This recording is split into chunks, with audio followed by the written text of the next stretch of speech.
تاسیم میم، یہ کتاب روشن کی آیتیں ہیں۔ اے محمد صلی اللہ علیہ وآلہ وسلم، ہم تمہیں موسیٰ اور فرعون کے کچھ حالات مومن لوگوں کے سنانے کے لیے صحیح صحیح سناتے ہیں کہ فرعون نے ملک میں سر اٹھا رکھا تھا اور وہاں کے باشندوں کو گروہ گروہ بنا رکھا تھا۔ ان میں سے ایک گروہ کو یہاں تک کمزور کر دیا تھا کہ ان کے بیٹوں کو ذبح کر ڈالتا اور ان کی لڑکیوں کو زندہ رہنے دیتا۔ بے شک وہ مفسدوں میں تھا، اور ہم چاہتے تھے کہ جو لوگ ملک میں کمزور کر دیے گئے ہیں ان پر احسان کریں اور ان کو پیشوا بنائیں اور انہیں ملک کا وارث کریں، اور ملک میں ان کو قدرت دیں، اور فرعون اور حامان اور ان کے لشکر کو وہ چیزیں دکھا دیں جس سے وہ ڈرتے تھے۔ اور ہم نے موسیٰ کی ماں کی طرف وحی بھیجی کہ اس کو دودھ پلاؤ، جب تم کو اس کے بارے میں کچھ خوف پیدا ہو تو اسے دریا میں ڈال دینا، اور نہ تو خوف کرنا اور نہ رنج کرنا،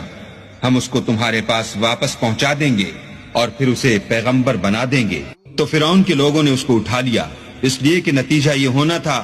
کہ وہ ان کا دشمن اور ان کے لیے موجب غم ہو۔ بے شک فرعون اور حامان اور ان کے لشکر چوک گئے، اور فرعون کی بیوی نے کہا کہ یہ میری اور تمہاری دونوں کی آنکھوں کی ٹھنڈک ہے، اس کو قتل نہ کرنا، شاید یہ ہمیں فائدہ پہنچائے یا ہم اسے بیٹا بنا لیں۔ اور وہ انجام سے بے خبر تھے، اور موسیٰ کی ماں کا دل بے قرار ہو گیا۔ اگر ہم ان کے دل کو مضبوط نہ کر دیتے تو قریب تھا کہ وہ اس غصے کو ظاہر کر دیں، غرض یہ تھی کہ وہ مومنوں میں رہیں۔ اور اس کی بہن سے کہا کہ اس کے پیچھے پیچھے چلی جا، تو وہ اسے دور سے دیکھتی رہی، اور ان لوگوں کو کچھ خبر نہ تھی، اور ہم نے پہلے ہی سے اس پر دائیوں کے دودھ حرام کر دیے تھے۔ تو موسیٰ کی بہن نے کہا کہ میں تمہیں ایسے گھر والے بتاؤں کہ تمہارے لیے اس بچے کو پالیں اور اس کی خیر خواہی سے پرورش کریں۔ تو ہم نے اس طریق سے ان کو ان کی ماں کے پاس واپس پہنچا دیا تاکہ ان کی آنکھیں ٹھنڈی ہوں اور وہ غم نہ کھائیں اور معلوم کریں کہ اللہ کا وعدہ سچا ہے، لیکن یہ اکثر نہیں جانتے۔ اور جب موسیٰ جوانی کو پہنچے اور پھر پورا جوان ہو گئے تو ہم نے ان کو حکمت اور علم عنایت کیا، اور ہم نیکوکاروں کو ایسا ہی بدلہ دیا کرتے ہیں۔ اور وہ ایسے وقت شہر میں داخل ہوئے کہ وہاں کے باشندے بے خبر ہو رہے تھے، تو دیکھا کہ وہاں دو شخص لڑ رہے تھے، ایک تو موسیٰ کی قوم کا ہے اور دوسرا ان کے دشمنوں میں سے۔ تو جو شخص ان کی قوم میں سے تھا اس نے دوسرے شخص کے مقابلے میں جو موسیٰ کے دشمنوں میں سے تھا مدد طلب کی، تو انہوں نے اس کو مکہ مارا اور اس کا کام تمام کر دیا۔ کہنے لگے کہ یہ کام تو اغوائے شیطان سے ہوا، بے شک وہ انسان کا دشمن اور صریح بہکانے والا ہے۔ بولے کہ اے پروردگار، میں نے اپنے آپ پر ظلم کیا، تو مجھے بخش دے۔ تو اللہ نے ان کو بخش دیا، بے شک وہ بخشنے والا مہربان ہے۔ کہنے لگے کہ اے پروردگار، تو نے جو مجھ پر مہربانی فرمائی ہے، میں آئندہ کبھی گناہگار کا مددگار نہ بنوں۔ الغرض صبح کے وقت شہر میں ڈرتے ڈرتے داخل ہوئے کہ دیکھیں کیا ہوتا ہے، تو ناگہاں وہی شخص جس نے کل ان سے مدد مانگی تھی پھر ان کو پکار رہا ہے۔ موسیٰ نے اس سے کہا کہ تو صریح گمراہی میں ہے۔ جب موسیٰ نے ارادہ کیا کہ اس شخص کو جو ان دونوں کا دشمن تھا پکڑ لیں، تو وہ یعنی موسیٰ کی قوم کا آدمی بول اٹھا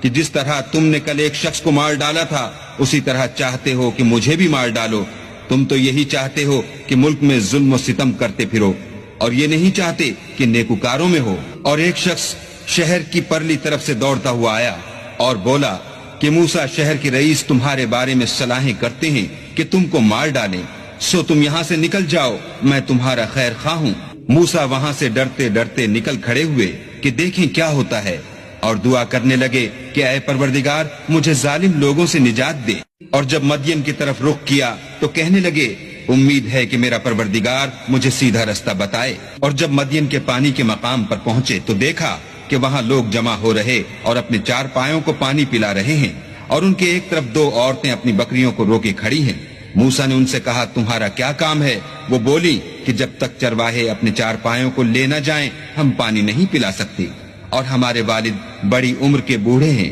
تو موسیٰ نے ان کے لیے بکریوں کو پانی پلا دیا، پھر سائے کی طرف چلے گئے اور کہنے لگے کہ پروردگار، میں اس کا محتاج ہوں کہ تو مجھ پر اپنی نعمت نازل فرمائے۔ تھوڑی دیر کے بعد ان میں سے ایک عورت جو شرماتی اور لجاتی چلی آئی تھی موسیٰ کے پاس آئی اور کہنے لگی کہ تم کو میرے والد بلاتے ہیں کہ تم نے جو ہمارے لیے پانی پلایا تھا اس کی تم کو اجرت دیں۔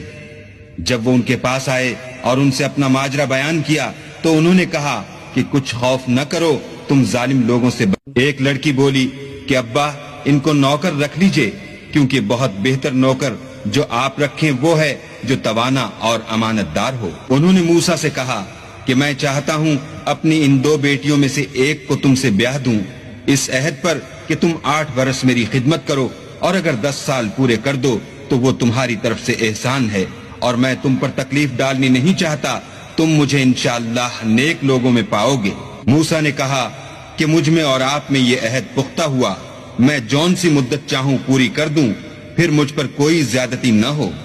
اور ہم جو معاہدہ کرتے ہیں اللہ اس کا گواہ ہے۔ جب موسیٰ نے مدت پوری کر دی اور اپنے گھر کے لوگوں کو لے کر چلے تو طور کی طرف سے آگ دکھائی دی، تو اپنے گھر والوں سے کہنے لگے کہ تم یہاں ٹھہرو، مجھے آگ نظر آئی ہے، شاید میں وہاں سے رستے کا کچھ پتہ لاؤں یا آگ کا انگارہ لے آؤں تاکہ تم تاپو۔ جب اس کے پاس پہنچے تو میدان کے دائیں کنارے سے ایک مبارک جگہ میں ایک درخت میں سے آواز آئی کہ موسیٰ میں تو خدائے رب العالمین ہوں، اور یہ کہ اپنی لاٹھی ڈال دو۔ جب دیکھا کہ وہ حرکت کر رہی ہے گویا سانپ ہے تو پیٹھ پھیر کر چل دیے اور پیچھے مڑ کر بھی نہ دیکھا۔ ہم نے کہا کہ موسیٰ آگے آؤ اور ڈرو مت، تم امن پانے والوں میں ہو، اپنا ہاتھ گریبان میں ڈالو تو بغیر کسی عیب کے سفید نکل آئے گا، اور خوف دور ہونے کی وجہ سے اپنے بازو کو اپنی طرف سکیڑ دو۔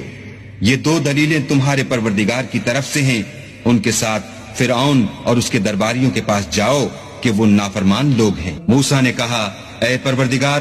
ان میں کا ایک شخص میرے ہاتھ سے قتل ہو چکا ہے، سو مجھے خوف ہے کہ وہ کہیں مجھ کو مار نہ ڈالیں، اور ہارون جو میرا بھائی ہے اس کی زبان مجھ سے زیادہ فصیح ہے، تو اس کو میرے ساتھ مددگار بنا کر بھیج کہ میری تصدیق کرے، مجھے خوف ہے کہ وہ لوگ میری تکذیب کریں گے۔ اللہ نے فرمایا ہم تمہارے بھائی سے تمہارے بازو کو مضبوط کریں گے اور تم دونوں کو غلبہ دیں گے، تو ہماری نشانی کے سبب وہ تم تک پہنچ نہ سکیں گے، اور تم اور جنہوں نے تمہاری پیروی کی غالب رہو گے۔ اور جب موسیٰ ان کے پاس ہماری کھلی نشانیاں لے کر آئے تو وہ کہنے لگے کہ یہ تو جادو ہے جو اس نے بنا کھڑا کیا ہے، اور یہ باتیں ہم نے اپنے اگلے باپ دادا میں تو کبھی سنی نہیں۔ گار اس شخص کو خوب جانتا ہے جو اس کی طرف سے حق لے کر آیا ہے اور جس کے لیے عاقبت کا گھر یعنی بہشت ہے، بے شک ظالم نجات نہیں پائیں گے۔